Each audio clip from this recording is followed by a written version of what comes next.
Tú, que me ves por este medio, amigo o amiga, recibe un cordial y fraternal saludo. Soy la alumna de la Universidad de San Carlos de Guatemala, de la Facultad de Humanidades. Y en esta oportunidad tengo a bien desarrollar un tema más contigo, titulado La corrupción y sus efectos en la economía, en el curso de Ciencias Sociales, Formación Ciudadana e Interculturalidad. Muy bien, como les decía, mi tema se titula La corrupción y sus efectos en la economía. Con tristeza les puedo decir de que en nuestro país sí existe la corrupción, pero también sé que existen instituciones que se dedican a la auditoría de estas para que los bienes económicos del país tengan una rendición de cuenta transparente. La corrupción desde la perspectiva económica nos dice que las personas que trabajan en el sector público consideran a la corrupción como algo normal. La magnitud de la corrupción en el sector público ha tenido al menos 19 impactos negativos en la economía, suficientes como para que en nuestro país siga habiendo más pobreza. Algunas personas sostienen que el crecimiento económico del país no se ve afectado por la corrupción, por lo que hacen imperativo que la corrupción sea la mínima posible para no afectar el crecimiento. Uno de los flujos de dinero ilegal que circularon en las redes de la corrupción fue en el gobierno de Otto Pérez Molina y Roxana Valdez.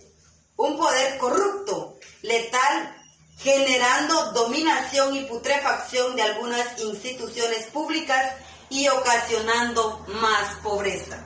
Con esto es un vivo ejemplo de que en Guatemala, en el periodo de estos gobernantes, hubo mucha corrupción, porque ellos hicieron lo que ellos quisieron con los bienes del país.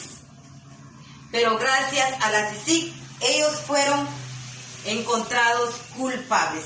Otro ejemplo claro también fue la corrupción de la Superintendencia de Administración Tributaria, caso descubierto por el Ministerio Público y la CICIG. Como les decía, la corrupción no tiene que venir a afectarnos.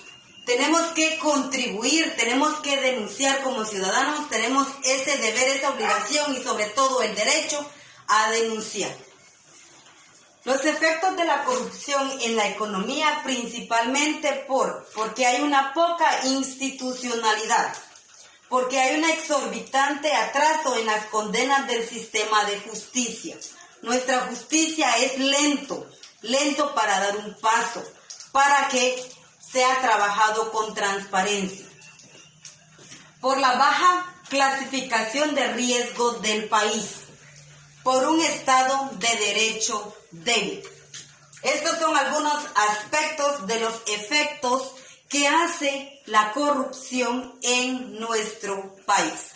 Un tema muy interesante y muy importante que nosotros debemos conocer, porque, como les decía, hay corrupción en todos los países del mundo y por qué no decirlo también en Guatemala.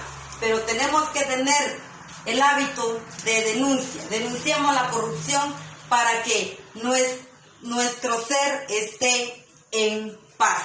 No solo nosotros, sino que con nuestro país, Guatemala.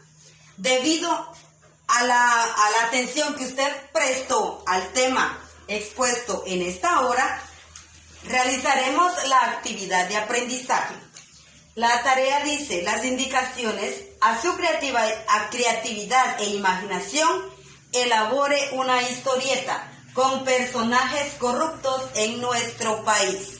Usted ya tiene imaginación o si sabe de algunos personajes corruptos en su comunidad, en su municipio, en su departamento, usted sabe, entonces usted va a elaborar una historieta en donde qué clase de corrupción, cuál es el caso de corrupción que existe.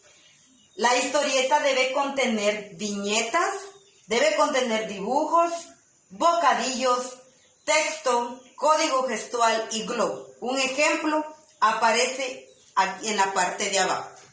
Entonces, esta va a ser nuestra actividad de aprendizaje como evidencia de que usted puso atención a el tema denominado la corrupción y sus efectos en la economía.